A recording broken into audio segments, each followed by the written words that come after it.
लोक सेवा आयोग की मुख्य परीक्षा में उत्तर देते समय जब भी सुझाव पूछे तो मेरा आपसे ये कहना है कि 3 तरीके के सुझाव बताओ, as a structure, as a procedure और एज ए बिहेवियर। यानी कि संरचनात्मक सुधार, प्रक्रियागत सुधार और व्यवहारगत सुधार। तो संरचनागत सुधार क्या होते हैं? संरचनागत सुधार होते हैं मतलब कोई ऑफिस है, उसका आकार बहुत बड़ा है ना, तो वो संरचनागत सुधार हो गया। प्रोसीजर सुधार क्या होता है? रूल्स रेगुलेशन में कोई कमी है तो वो सुधार होना चाहिए। तीसरा सुधार होता है व्यवहार सुधार, यानी जो जिन लोगों से वास्ता पड़ रहा है उन लोगों के प्रति आपका व्यवहार कैसा है। यानी जैसे नौकरशाही है तो नौकरशाही का जनता के प्रति व्यवहार कैसा है, बात करने का तरीका कैसा है ना, जनता की भागीदारी कितनी है। तो ये सुधार जो है ये होता है व्यवहारगत सुधार।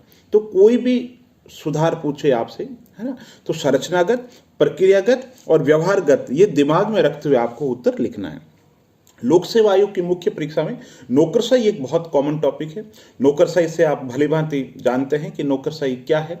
तो नौकरशाही मैक्स वेबर ने अवधारणा दी थी, और जो हम देखते हैं लोक सेवा, तो नौकरशाही अमूर्त अवधारणा है, एब्स्ट्रैक्ट है, और उसका जो व्यावहारिक रूप है वो हम लोक सेवा के रूप में देखने को हमें मिलती है। तो आपके दोनों दिमाग में नौकरशाही के पॉजिटिव पॉइंट तो आप जानती हैं, लोक नीति निर्माण में काम है, डाटा उपलब्ध करवाना, तथ्य उपलब्ध करवाना, आंकड़े उपलब्ध करवाना, नीतियों का प्रभावशाली तरीके से क्रियान्वयन करना, चाहे जिला स्तर हो, चाहे राज्य स्तर हो, चाहे केंद्र स्तर हो। नौकरशाही की जो भूमिका है किस रूप में है और नौकरशाही कैसे काम करती, क्या करती है, आपको बहुत अच्छे तरीके से आज जो मैं आपको बताने जा रहा हूँ। आईएएस में एक बार सवाल पूछा था कि वो जो ट्रेडिशनल जो नौकरशाही है ना, वो देश का जो सामाजिक और आर्थिक विकास है, सोशल और जो इकोनॉमिक डेवलपमेंट है, उसमें बहुत पीछे हमें छोड़ रही है। तो ये सोचने वाली बात है कि नौकरशाही में ऐसा क्या है।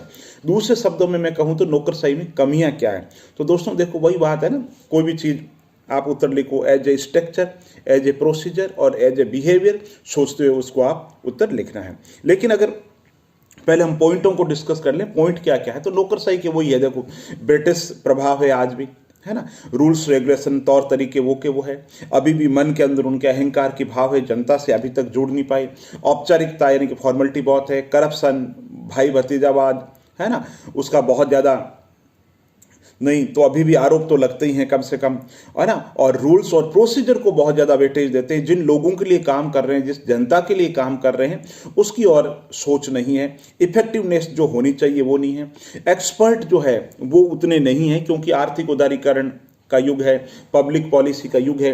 तो हमें देश को ऐसे ब्यूरोक्रेट्स चाहिए जो सिर्फ रूल्स रेगुलेशन के फॉलोवर नहीं हो, जो देश के सामाजिक और आर्थिक विकास के अंदर भूमिका निभा सके, जो देश के पुनर्निर्माण के अंदर, है ना, जहाँ काम की प्रकृति तकनीकी प्रकृति हो चुकी है, टेक्निकल जो नेचर हो चुकी है शासन और प्रशासन के अंदर, तो वहाँ पे हमें ऐसे टेक्नोक्रेट लोग चाहिए बिल्कुल, जो इंफॉर्मेशन टेक्नोलॉजी के बहुत ज़्यादा जानकार हो, क्योंकि अब जो समस्याएं हैं पहले जैसी नहीं रही है। तो ऐसे लोक सेवक चाहिए जो बहुत ही डेप्थ रखते हो, जिनकी सोच बहुत ही बड़ी हो, सोच बहुत ज़्यादा व्यापक हो, जो जनता के लिए हर समय काम करने का जज्बा रखते हो, जो रूल्स रेगुलेशन को ज़्यादा फोकस नहीं करें। और विशेष रूप से बात करें तो एलपीजी के बाद में ये माना गया कि भाई जो शासन और जो प्रशासन है उसको कंज्यूमर को ध्यान देना पड़ेगा, है ना, जैसे व्यापारी ग्राहक को वेटेज देता है, वैसे क्या वैसा नौकरशाही को या सरकारी जो तंत्र प्रशासन तंत्र है उसको उनको इतना वेटेज देना पड़ेगा, भागीदारी बढ़ानी पड़ेगी, और शासन को कैसा बनना पड़ेगा, स्मार्ट बनना पड़ेगा, सेंसिटिव बनना पड़ेगा, मैनेजमेंट ओरिएंटेड बनना पड़ेगा, अकाउंटेबल बनना पड़ेगा, रेस्पॉन्सिवनेस बनना पड़ेगा, ट्रांसपेरेंस जो है वो बनना पड़ेगा, है ना। पब्लिक चॉइस थ्योरी आई, पब्लिक चॉइस ने ये कहा जनता के पास में बहुत सारी चॉइस होनी चाहिए, है ना। तो 91 के बाद के अंदर आर्थिक उदारीकरण के अंदर विशेषज्ञता के युग के अंदर हमें एक ऐसी नौकरशाही की जरूरत है जो स्ट्रक्चर, प्रोसीजर और बिहेवियर तीनों ही दृष्टि से बहुत ज़्यादा मॉडरेट हो, बहुत ज़्यादा आधुनिक हो, समय काम की बहुत ज़्यादा समझ हो, और समय सीमा के अंदर जो सर्विस डिलीवरी हो वो हो। इसीलिए सरकार लोक सेवा गारंटी अधिनियम ला रही है, सर्विस की अवधि निश्चित कर दी गई है, जवाबदेही बहुत ज़्यादा बढ़ा दी गई है ना। और हमें ऐसे ब्यूरोक्रेट्स चाहिए जो आपदा प्रबंधन के जानकार हो, जो घटना घटे उसके बाद में पोस्टमार्टम करने की बजाय उनको समस्या की पहले समझ हो।